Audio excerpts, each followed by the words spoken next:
Good evening, everybody. Welcome to tonight's edition of Shop Talk, hosted by the Triangle Area SQL Server Users Group.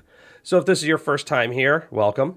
Shop Talk is essentially a water cooler style discussion show. We're going to just jabber, do a few other verbs, talk about a couple of topics, and also remember this is chat driven. So, chat, get your messages in, and that'll drive the show. It'll probably also derail us at some point because that's how chat works. We have with us two regulars, one special person. Directly over this way, Mala Mahadevan. How you doing, Mala? Good evening, everyone. I'm doing fine. Thank you. Down this way, we have, for the first time in a while, a Tracy Baggiano sighting. A wild Good Tracy evening. Baggiano appears. Good evening. How's everyone? Everyone is great. And over this way, Anders has already spoiled it. Mr. Kevin Klein, welcome. Great to be here. Absolutely glad to have you. So, because I'm all froggy from getting sick over the weekend, I figured, you know what, we need a pinch hitter. We need a pinch Kevin, and I reached out to my Rolodex of Kevins and I said, who's the best Kevin that could possibly fit on here? When the first 4 or 5 of them said no, I was like, okay, well we're not at the bottom of the barrel, but we're in the middle of the barrel. So the most middle of the barrel, Kevin, we welcome you. No, seriously, we're glad to have you on here. And so given that we do kind of have a special guest, we wanted to talk a little bit, maybe get into discussions of community, discussions of maybe the history of past, some of the fun stories behind it, some of the fun times and engaging times, and of course, chat. We know who you are. We know what you know. But if you have questions, you want to talk about community, it's a great opportunity to pick the brain of someone who's been there since the beginning. I mean, the founding of PASS. And because he's already written about it a little bit, let me drop a couple of links into chat here. This is a 3-part series that Kevin wrote back in 2019, talking about the formation of PASS, the original board of directors, and even the initial bylaws, and some of the complications that came around out of having to put together this organization that was neither directly corporate founded nor entirely private individuals. Right. So what would you summarize the major challenges there as? I think the single biggest challenge that returned over and over again was that the model for PASS was not the big events of the day. So when you think about, of course, this is a long time ago, so they had different names. So Microsoft Tech Ed, which is now Ignite. Those people would say, "Oh, this isn't the same as Oracle World. This isn't the same as Microsoft Tech Ed. Why don't you give us ice cream bars like Microsoft does at Tech Ed and that sort of thing?" The fundamental issue was that the model that PASS was based on was much more like the American Medical Association or the National Accountants Association, something along the lines of a professional organization, a not-for-profit group of people whose conferences were only one aspect of what they were trying to do. And so a perennial argument that would come up was on the board of directors, and it caused some people in the very early days to resign because they didn't like the answer. And then, a decade later, we'd have more people come onto the board, and they would propose the same thing that had been kind of pushed down previously, was we should pay every single speaker. And the idea for a professional association is to improve the profession. It's not to enrich speakers, although in a sense, there is a desire to acknowledge the good work of speakers and put that on display, and from that they can use it to, upgrade their CV, charge more on their consulting engagements and that sort of thing. But at the end of the day, I had to go back to the well many times, draw some water, and kind of re-educate people that, okay, there are ways you can make money with PASS as a speaker, for example, as a pre-conference speaker.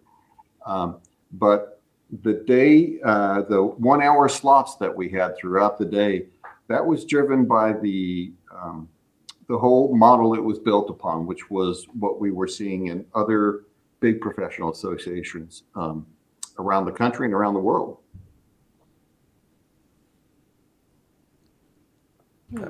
Yeah, that is interesting to hear, especially knowing that there have been other conferences. There's always that mixture. Like there's a few conferences where they do pay speakers. A lot of tech conferences don't pay speakers.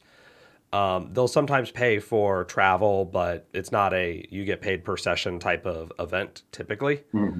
And especially as we get into the SQL community and that explosion of events like SQL Saturdays, where this is essentially a free conference is being paid for by a few sponsors. Right. No, we're not going to pay speakers. That was always the cultural norm of SQL Saturdays, and I don't think anybody really questioned that.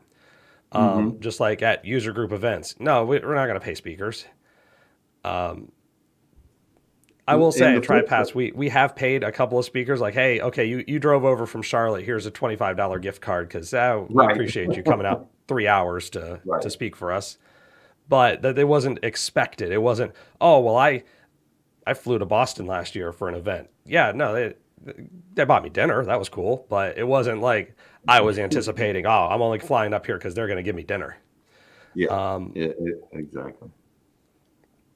I think partly that got controversial in the later years because of how PASS was spending their revenue more than it was like people thought that the events organization was getting paid too much and that it is a for-profit in disguise, and they did not want to be part of offering their free time and resources to something that's being run for enriching somebody else's.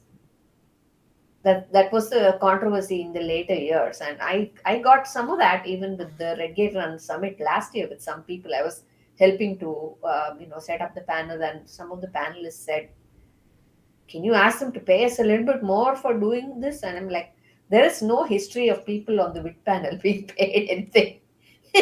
Right? You're not paid any money. And like, no. That was in the olden times, and now it's a for-profit company running it, and they ought to shell out some money for us if we have to be there.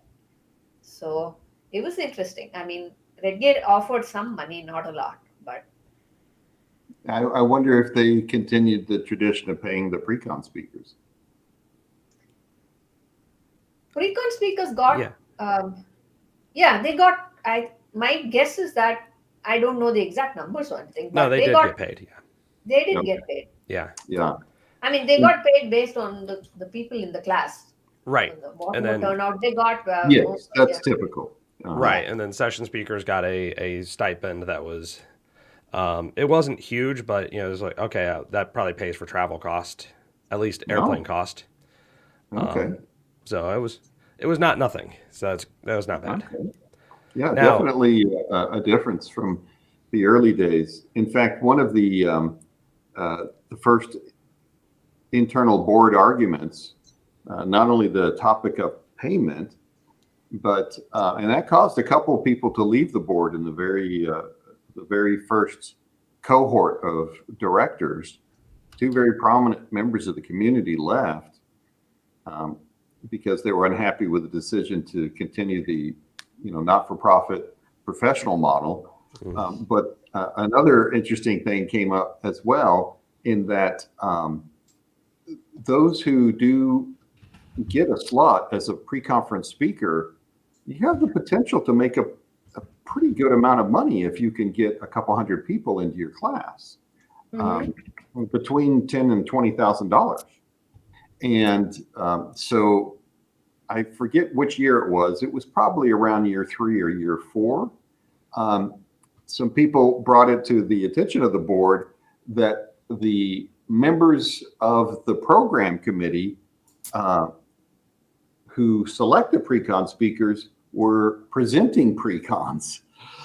And so, one of the key things that you always want to do as a not-for-profit is you want to demonstrate that you don't have conflicts of interest. And so we had to introduce a rule that says, okay, if you are on the board of directors and you're in a decision-making position, or you're on the program committee, you can give a pre-con, you just can't accept a fee for it.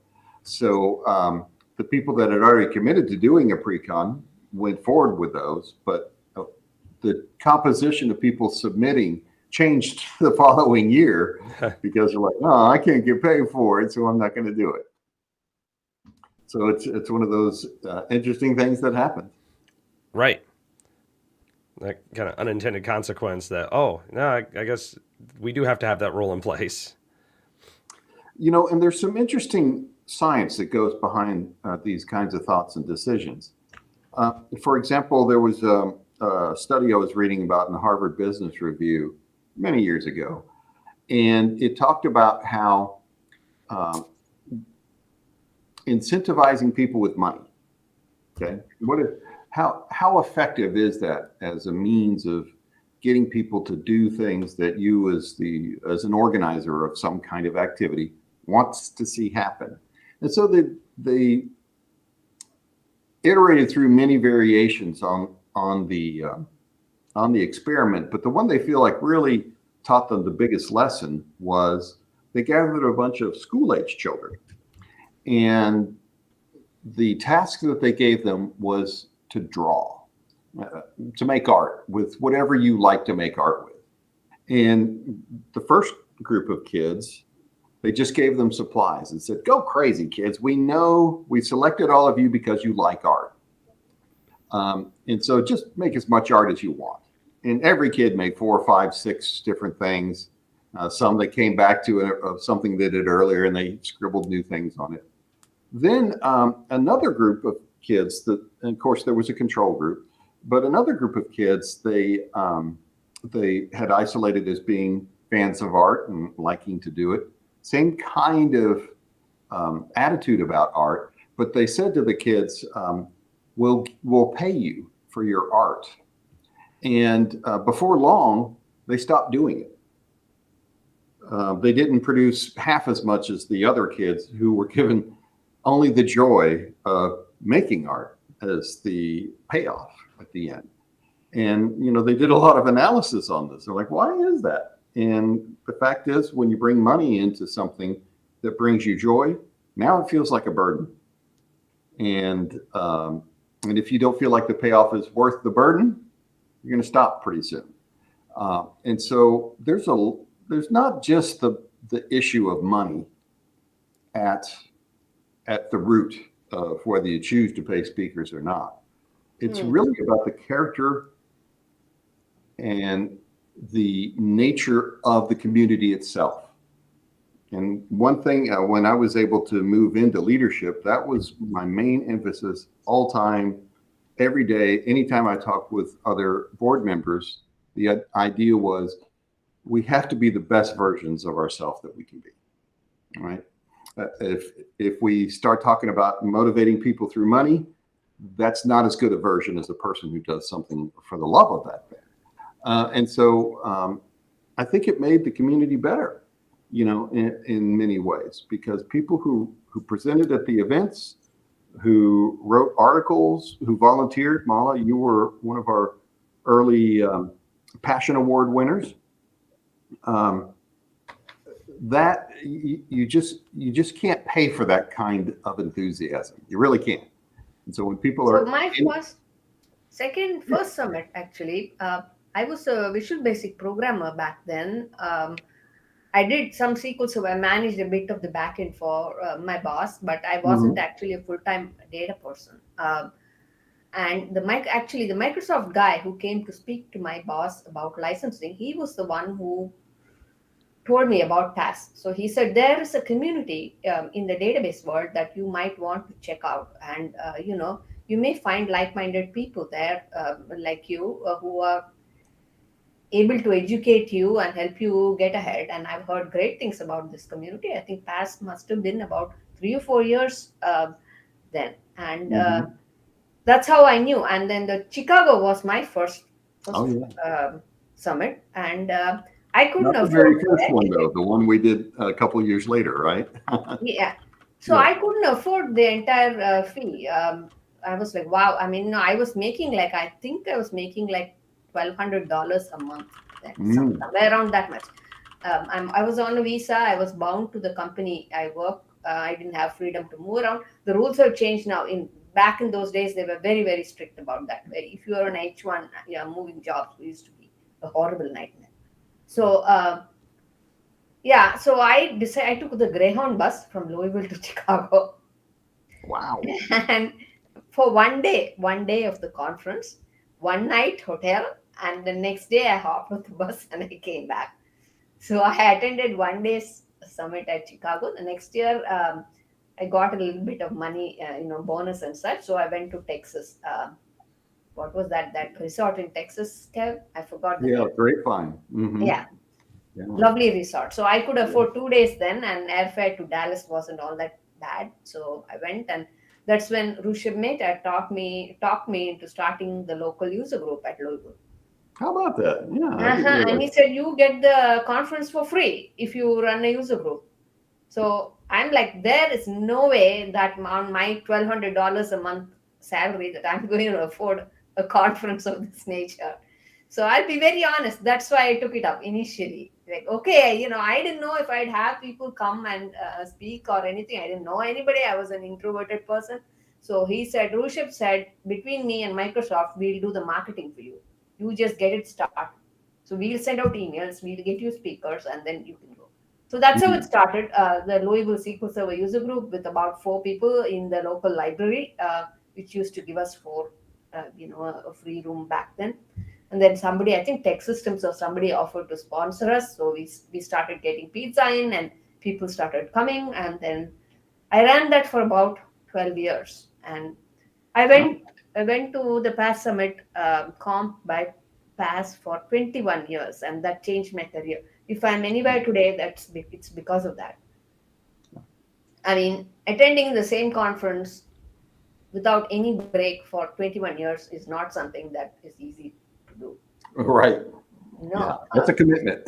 yeah, Yeah. it is. But there were years when my employer picked up the tab on the hotel and travel and all that, but I could do it on a SQL Server DBA salary. I could easily, I could do it myself if I wanted to, if that didn't happen. So I did a mix of things. Sometimes my employer would pay for everything. Sometimes, they would only give me the time. Sometimes they would say they would only pay the airfare. So all kinds of combos happened. And then I got to know people. We'd issue room share, and that's how it happened. But Mm, mm, 21 years of that conference is the reason why I'm here today. That's how I met so many good people. I yeah, managed to grow my network. And yeah. By the yeah. way, chat questions are actually happening over on Twitch. We're Oh, simulcasting over there. That's where okay. they are. So speaking of that, Anders came in and said, speaker dinner is better than pay anyhow. Which I mean, Yeah. yep. Yeah. Uh-huh. Yeah. Especially if it's good food, but just that kind of goes back to look. This is part of the joy of presenting, of being part of the community, of being active in there, is meeting like-minded people and being able to engage with them. And that speaker dinner is a really good chance to sit down with people in a friendly area where you don't have to feel like, oh, I don't know this person. I can't go up and talk to this person. Like there's 30 people here. You can just sit at a table. It's okay. Mhm. And you and Anders, you're hitting on one of the the major animating aspects of PASS, and I think there's a little bit of a decline in this characteristic since the pandemic. But it's not just PASS; all the conferences have taken a big hit. But what I'm going for here is that there's stereotype that IT and technology people are like, if you watch, crime shows, or you watch, popular TV shows, the IT person is always like in a dark room, and they're just like, banging away at a keyboard at like 180, characters per. It's just a ridiculous amount of, and their eyes are practically square, like the shape of the monitor. They're just a different kind of person, and but we know that we're just like everybody else. The fact that we need community, we need friends, we get lonely. Even though it is true we are more introverted than just a random person off the street, it's not true that we don't ever want to talk to people, right? And we want to be locked away in our dungeon, and so that's one of the great things about not just the PASS Summit, but the user group meetings, the ones you run, Kevin, and the SQL Saturdays. People get together and like, oh, you were sponsor last year. Great to see you. How are you? Did that new feature came out you told me about? So you make connections. You build a social fabric of all these threads of these connections you make, and it really changes. It changes your emotional well-being as well, your mental health, because now you have people who know your pain. They can communicate with you in the same way that makes sense to you. They use your language, and that improves everything for us. Yeah, it does. And that's kind of why I was wondering about the shifting nature of community. Like so many people that who helped me get ahead, with whom I used to hang out, they're not, and for nothing related to the conference, that they've just moved on to doing something else, and they're no longer part of the community. Joe Sack, Kendra Little, Vicky Hart, all of them, they're all people I used to look forward to when I went to the summit. On somebody asked me, if your company is not paying, why don't you just you know, do it yourself? I'm sure you can afford to do it. Oh, yes, I can. I'm not going to be seeing a lot of people that I was used to Yeah. seeing. So that makes a big difference to me. And that is not worth my personal time. Right. Yeah. To just go and stand in a room full of strangers. Right.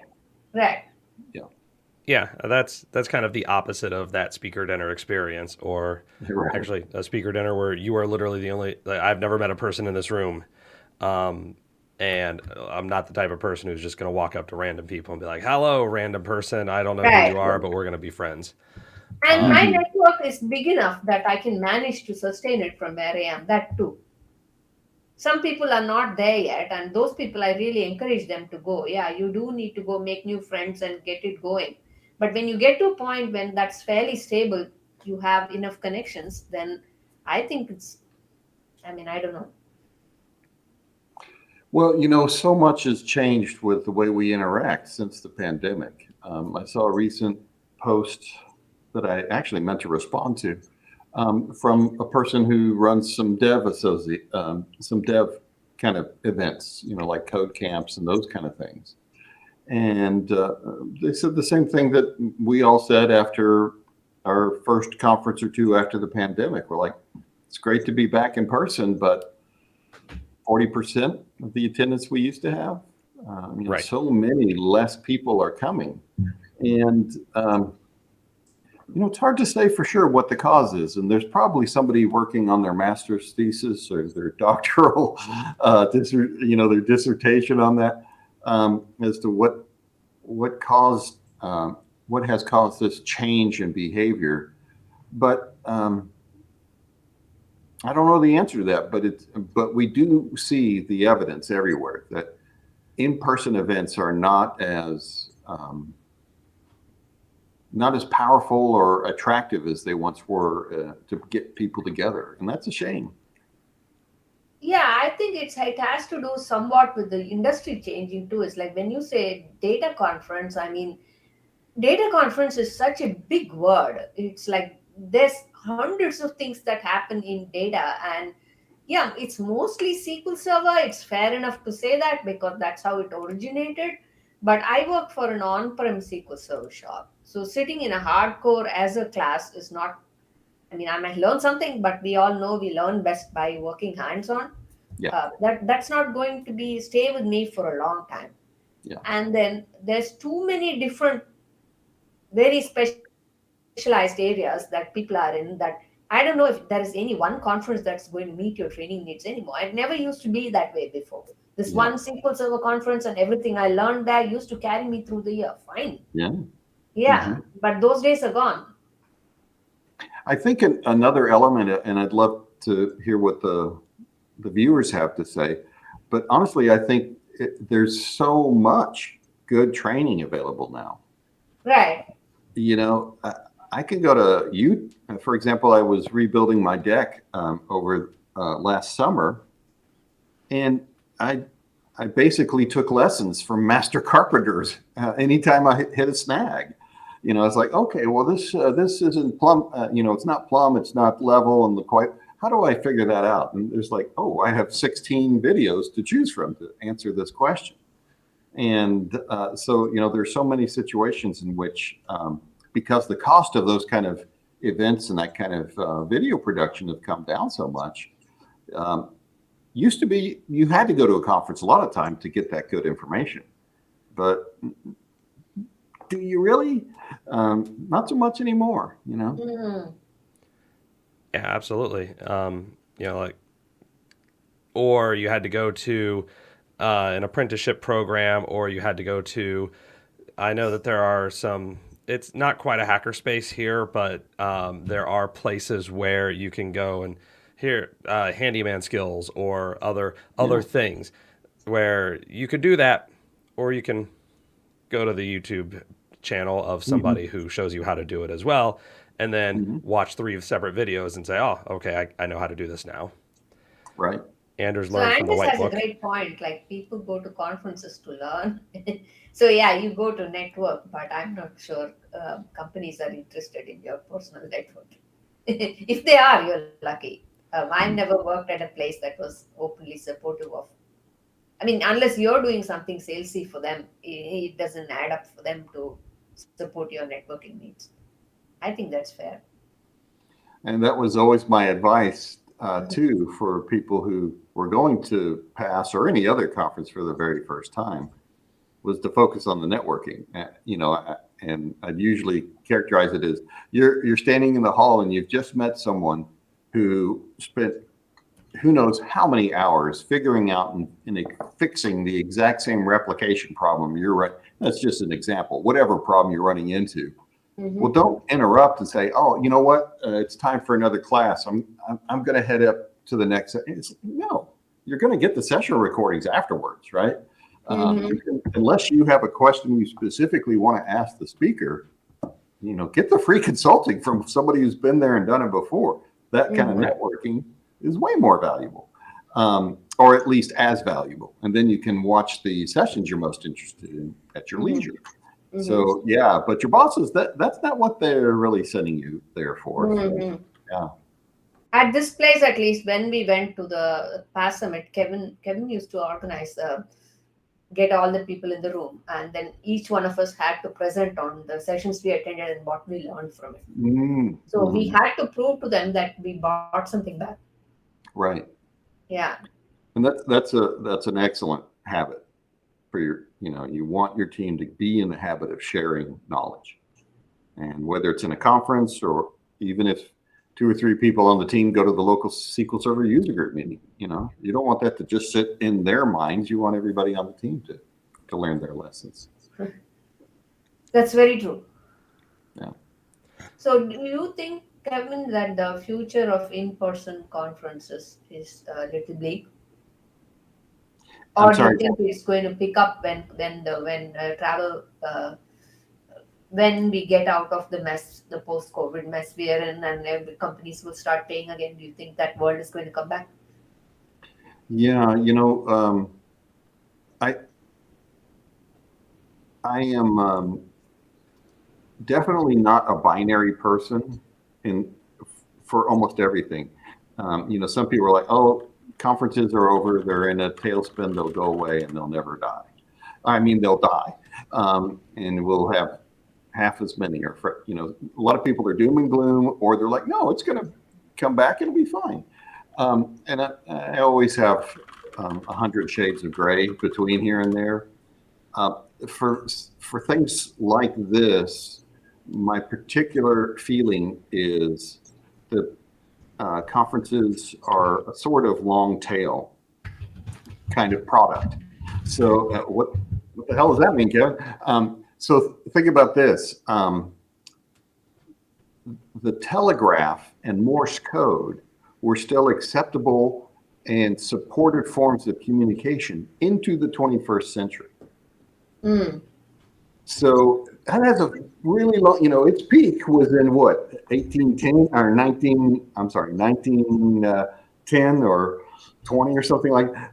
But slowly drawing down into this long tail. So we have an X and a Y on our graph, and it just takes forever. And so for it to finally stop being supported, stop being utilized and taken advantage of. And so I think we're in a sort of decline for conferences, in-person conferences. However, will they completely go away? I don't think so, but if they do, it's going to be a very, very long tail. Mm. Yeah, I think there's I'm going to be a little bit more optimistic on this one. Mm-hmm. Now, what I've experienced over the past couple of years is seeing a few conferences that I've been to 2-3 years in a row, and seeing recovery. Yeah, it's not 2019 levels, but a lot of it is, say, 80% of 2019 levels for the top line events. There is a lot of stuff in the midline and the low line, I guess I would say, where those events that were already stretching to get 50, 60 people, those are having a lot of difficulty, which is part of why a lot of user groups are still having trouble meeting and finding speakers and getting things regularly going, because a lot of people have taken themselves out of traveling in person to places. And but then at the high level, I do see it is close. Like IT Dev Connections last year was, I'd say it felt like it was about 80% of what it was in 2019. Right. I was there in 2021 when it was like 30% of what it was. Yeah. So I do see some springing back, and like Andrews mentions in here, human nature won't change. I would take that. Yeah. There's a long-term desire to meet with people in person. Talking to squares and rectangles on screens only gets you so far. And so there is that benefit, and there is that benefit you get from putting yourself in a different environment where you've got fewer distractions around you and you can actually learn. So even at that conference, even if you are just going whole hog on, I want to go to all the sessions and not talk to any people, that you can pick up a lot from there.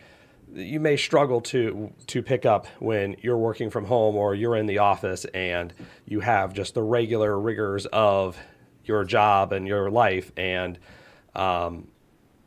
that challenge, whereas you can kind of put it all aside for a few days by going to this conference. To be honest, that's exactly my opinion too. I talk about the long tail and I'm trying to prognosticate, but as far as what I've seen lately, last 12 months, yes, absolutely true. Top line events are nearly back at full strength. And then if it's a big or a prominent event, there's probably, and it's not doing 70, 80% as well as it was before the pandemic, there's probably something else at play. Right. So, the past summit is not the not-for-profit event anymore. So I heard lots of people say, no, I'm not going to go to that. If I'm going to pay somebody, then if I'm going to pay a for-profit company, then I probably want to go like to Orlando, Florida for Live 360, or maybe I want to go to Vegas for the IT dev connections, that kind of event where, I live in, Massachusetts. I want to get away from the cold and the rain, those Right. kinds of motivators. Mm-hmm. The other thing too that I've seen, and we heard all about quiet quitting and the Great Resignation and things like that. And I do think that just across the span of interactions wherever I go, I feel like a lot of people have changed a little bit.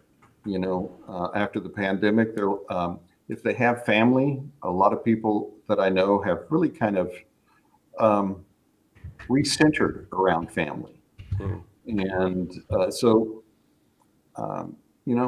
maybe I don't want to travel so much. That's me. That's absolutely me. And I keep talking to my friend David Klee about it, who was also a very good speaker. He's also Yes. in the same boat. It's like, That's right. That's right. I mean, I many was talking to reasons. him recently too, and he said that. He's Yeah. like, I'm not traveling. Yeah. Mm-hmm. So Anders has a little quip here. You'd think by now they'd want to get away from family, though. But Yeah. so Solomon makes a mention that I want to turn into a question, and that is, if we can get the technical content online, either in a particular conference or from YouTube, Pluralsight, whatever other vendor is doing training, then perhaps the conference should offer more networking opportunities so people can focus on interaction and less so on the sessions themselves. And So this go has on, always go on. felt like a tension as in the past world. Like, is Past Summit a networking conference or is it a technical conference? So, Mala and Kevin, what are your thoughts? Well, Mala, you go first. Okay. So I don't think it's one of the two. I think it has to be both. I mean, if your employer is sending you or even giving you time, then you owe them something, and you can't just say, I networked with 10 people. That's what I got out of it. And so it definitely has to have content, and it has to have networking, which is the whole point of attending something in person, for sure. So yeah, I would expect um, both to be there at a conference. I'm personally, though, I'm not saying that these blended conferences are great. Not at all. I mean, I don't think, but I think they fit an ad hoc need. I think they fit the need for people who are out of work, for people who are not traveling for any reason, family, health, whatever. Uh, until we are out of this crisis, I would give it at least, what scientists say is at least a couple of years until the end of 2024. Uh, you know, keep it going for some time. Nobody's asking you to perfect the model, but have an option for people to speak. Like SQL Bits right now, we have a lot of virtual speakers, and we've talked to people, many of them first timers. And not everybody can afford airfare to Europe, but we can still say we were part of a great conference. And the last talk I gave for Past Summit, Chris Yates was my moderator. He said the room was full. The room where the streaming happened was full. Wow. Like, yeah, so 65 people. And he said it was as good as your being there in person. So it was great. And I'm a little disappointed Redgate dropped that option because it would have helped so many people. And it isn't what people are obsessing about is to get it perfect technology wise. We do know there are challenges. We do know that, it can be a bad, a bad experience for some people. I know all that, but I still think they owe the community that at some level. That's my personal opinion. I didn't even realize that SQL Bits was accepting virtual sessions. If I'd known that, I might have submitted a couple. Yeah, so that's an interesting point. And Kevin, to your point about networking and so forth, I do see, in many conferences where there's not an emphasis on that component. And so if let's say I'm at what's predominantly a developer conference, but it does have a SQL Server track, and maybe some of the speakers are user group leaders or MVPs or that sort of thing. And they're like, they'll say things like, well, what's happening tonight? What kind of parties can we go to? It's like, no parties. Nobody's doing it. And conversely, I've been to the Pass Summit at times, and run into people I've seen at developer oriented or maybe big data or some kind of adjacent space to databases, and see people I know from those worlds, and they're like, I just love this birds of a feather thing. This is such a great idea. How come the conferences I've been to doesn't just hang a sign out and say everybody who wants to talk about I don't know, scientists for PostgreSQL and high performance on Postgres. I mean, there's at least a dozen of us who care about this. It'd be great for us to meet each other and talk about it. So, you hear about it from both ends. People who are newly exposed to the network, well done networking kinds of components to a conference, and generally speaking, they like that. And then, going to an event that doesn't have any network stuff when you're kind of used to it, it can be a big disappointment. Again, not that you went to the conference for that reason, but it's a really good aspect of it when you get to take part in that kind of community feel. Yeah. Right. Now, Mala does bring up in chat one of the problems that has hindered, I think, some of the more frequent travelers lately, and that is flight delays and airline problems over the last year. And just, I can rant about how many missed flights, how many delayed flights, how many cancellations. Anders just mentions one flight over Christmas. 1 out of 6 flights took off as scheduled and landed as scheduled, which is slightly below the going rate, but still not that far off. Yeah, I don't know.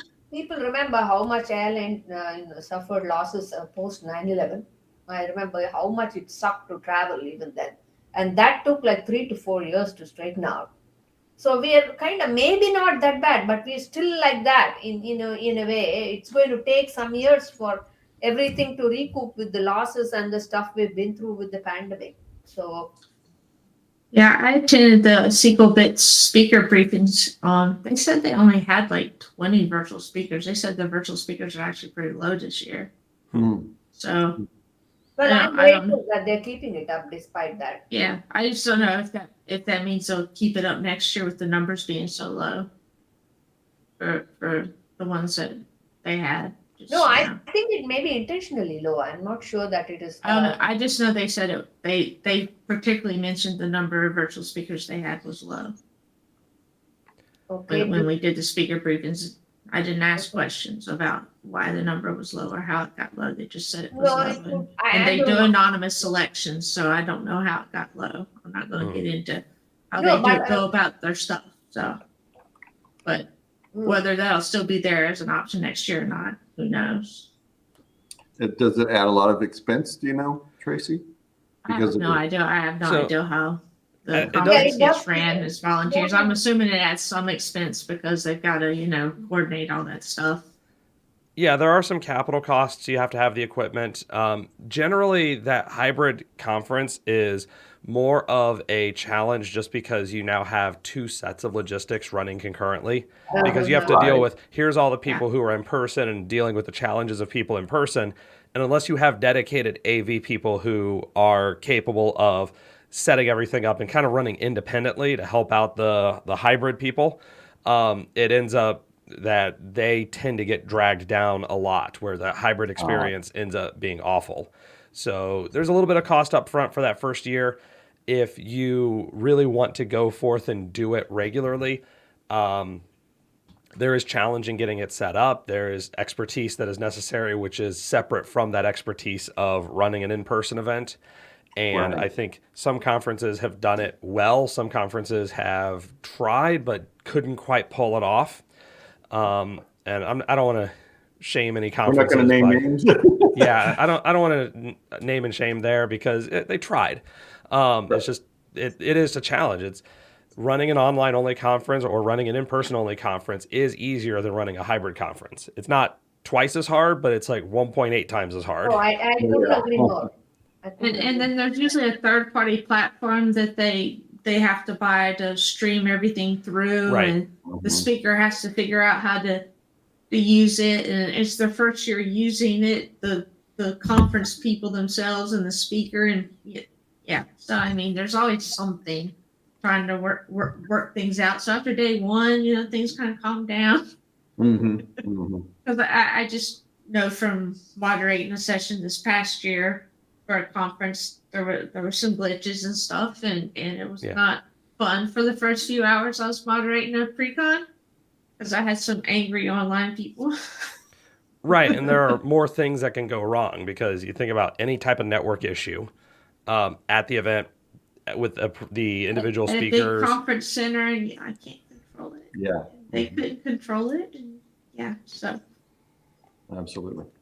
And but then you think they don't have to worry about streaming stuff out and that software to get it to the virtual people, so that's that's got to be cost. So if online. BITS decides to remove the online option, then we actually don't have any data virtual conferences other than the ones from Europe. Nothing US based. Well, DPS from India, so Yes. technically that's a different continent in Europe. Yeah, maybe. Yeah. That's all. Yeah. And then I don't know. What's the one that comes out of New Zealand? Isn't there one in New Zealand? Affinity? Is that what it's called? Yep, Affinity. Yeah. I knew there was one over there. Yep.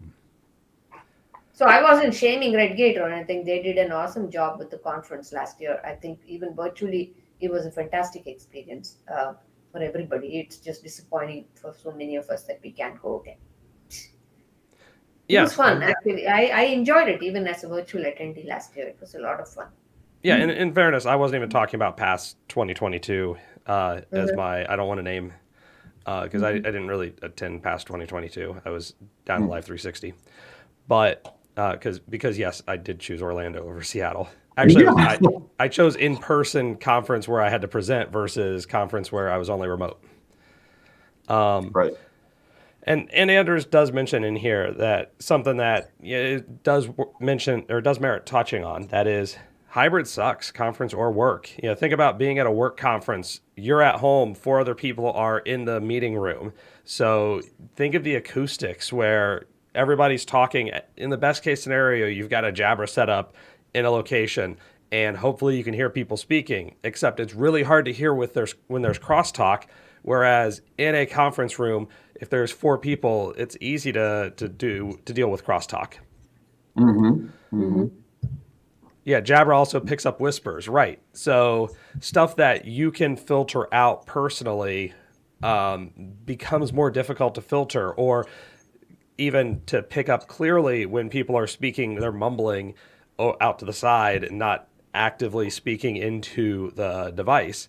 So you have those additional logistical challenges. And for a conference, it's not so bad because you mic up the speaker and you either have a microphone or an MC who relays questions, and then you can deal with it. I mean, that's what we did with TriPass, hybrid TriPass, which, by the way, is coming back in May. In April, we're going to have one in-person only session. That's just because Tracy and I are both going to be at MVP Summit. Or at least I'm going to be at MVP Summit. Tracy might be. So April will be in person only. I'm planning on being there. Yeah. And then May, we're going to be back to hybrid for the in-person meetings. So first time hybrid since February of 2020. Yeah, Anders, you will. The organization will be in your hands, Anders. Please, at least if you sell it, make sure you get good value out of it. He legally can't sell it. That's right. We are a not-for-profit. We're not for profit, but he's not on the board, so he has no legal authority to sell it. I don't know. If somebody offered me 5 magic beans for my local user group, I might take it. He can sell it, but legally it's not standing. Legally, it has no standing, so he can sell it, but he's going to get in trouble. So, I don't think he. Listen, I got a bridge in Brooklyn. I got a real good deal on it. There you go. That's the other angle. Just because you can't sell it doesn't mean you can't sell it. Exactly. You just got to be a better salesman. That's right. We're not taking the law into account in that situation. Yeah. All right. I do have another question. That Okay. is there something where you look back and say, I can't actually believe that worked when we're talking about the early days of Pass? I mean, I expect a lot of stuff was being run on a shoestring. Mm. You were running things down to the marrow. Like, was there something that, wow, that's amazing that we pulled this thing off? In 2006 is when we did the transition from our first uh, management company. Mhm. And it was essentially two full-time jobs at that time of my life. So I worked for, can't remember if I was still at Deloitte or if I had gone to Quest Software at that time. So I had that job. And then as president of Pass, had that job. And it was incredibly difficult. And um, And so I have a lot of sympathy for later boards of directors who were getting a lot of prompting that it's time to do that again, um, but did not make the choice to do that because uh, it takes a superhuman level of effort to pull it off for a job that it doesn't pay the mortgage. So uh, So one of my favorite memories is on the Friday afternoon of the summit. I used to walk up to the third floor to the room on the right, the Pass HQ room. I Mhm. used to knock on that, and then the staff, along with the people on the board, and you used to be there, Kev. Mhm. I used to say, "I'm going home. Thanks for everything. Bye." And just the tired look that people used to be exhausted, and they were just getting started to clean up like dog Right. tired. And it's like, okay, I have work, and you say, I have work, and I have to you stay that entire evening and take care of everything Yeah. without going to any party or anything, and then go home the next day. It used to be brutal. I still remember that, stopping by that room to say hello and seeing how crazy it was, how much work it was to clean up. Once the show was over, the show was fun, but these are the people cleaning it up. In the year that we made the switch, it was 2006, Right. and I believe that was in Denver that year. And I remember that. we were having meetings into the wee hours of the night, like 2, 3 a.m. every night. And I remember that Rick Hygus snuck in and took a picture of me in the cafeteria area because one board member sat down with me. We had a meeting. That one got up, and Rick was going to sit down and have a meeting with me. And I fell asleep in between, the minute and a half. I was gone. And that's also started just as a funny side story, it started a funny tradition for me, not intentional, where I started to lose my voice every Pass event for like the next 3 or 4 years until I finally figured out I had sleep apnea. So, so I was wearing myself down a little too much at the time. But yeah, that was a moment where I'm shocked that we pulled it off. I'm shocked that we survived as an organization. And speaking of which, the whole 9/11 situation was another life-threatening existential crisis for the organization. That was another one that we could tell some stories about. That was crazy. Yeah, because that would only have been about, what, a year and a half or so into formal Pass existence. Hmm. So, yeah. And I can't remember exactly. I think Pass was set for November or October, and the hurricane came through I'm sorry, 9/11 happened in the hurricane that happened a couple of years after that was another story. Right. But so the 9/11 happened on September, and then the next month the event was supposed to happen. So there were even some people who were, say, from Great Britain. They'd flown out the week before to take their family around Seattle, and now there's no conference, and also there was no way for them to get back for quite a while too. But again, at the end of the day, and this was our attitude as the board members. we will do the right thing. We will refund everyone's money. We will make them whole again. Even though we didn't have the bank account to do it, we were running on a shoestring, and so we paid out everyone who requested it. We sent a message to everyone, and we said, if you will give us the option, please let us pay after the insurance company is paid out. And probably 80% of the people said, no problem. If it takes you 6 months, if it takes you a year, send me my $1,400 back or whatever. I don't know what it was anymore, but whatever that amount was. But and about 20% of the people said, no, I want my money back now. And so we dug into our, in deep and pulled out some lint and a little bit of change and searched the sofa cushions and paid out. Eventually, it took a long time, but eventually the insurance company did pay. But guess what? Do insurance companies like to pay? Oh, of course not. No, of course not. So it took a year of litigation because they were saying that terrorist attack is not force majeure, not an act of God. But we were able to win that court case and then do the right thing for everyone else at that time. Right. Yeah. That would have been interesting going before a judge and trying to like lay that argument. No, terrorists, they're normal. It happen all the time. Right. It's like a tornado. Right. I'll tell you what though, Kevin, and to everyone who's watching and listening, when you volunteer to take on leadership roles, you don't hope for things like that to happen.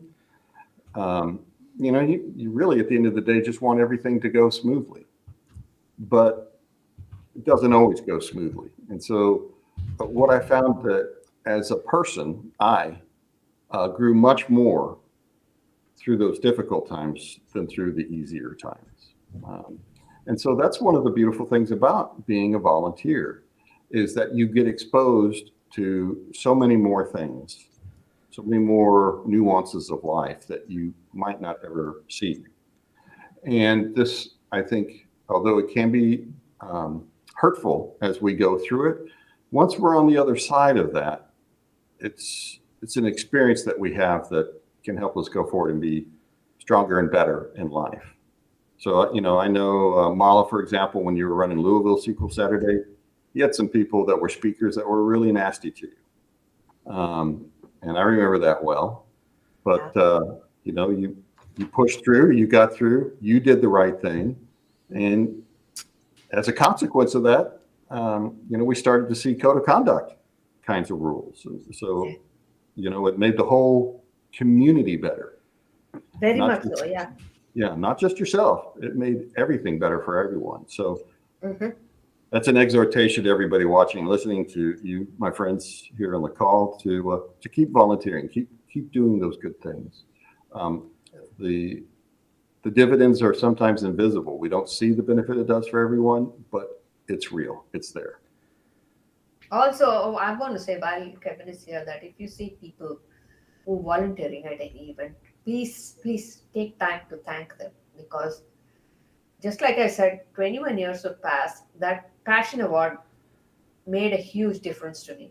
And the last passion award went to Tracy, but when it was poor Tracy's turn, the in-person conference did not happen. But walking up on stage with thousands of people applauding for what you did is a life changer.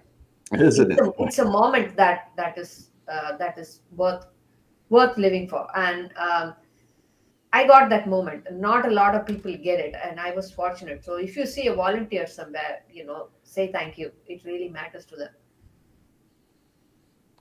Yeah, I think. I got mine virtually. I kind of say, it's kind of funny because I got my outstanding volunteer award for my foster kids stuff.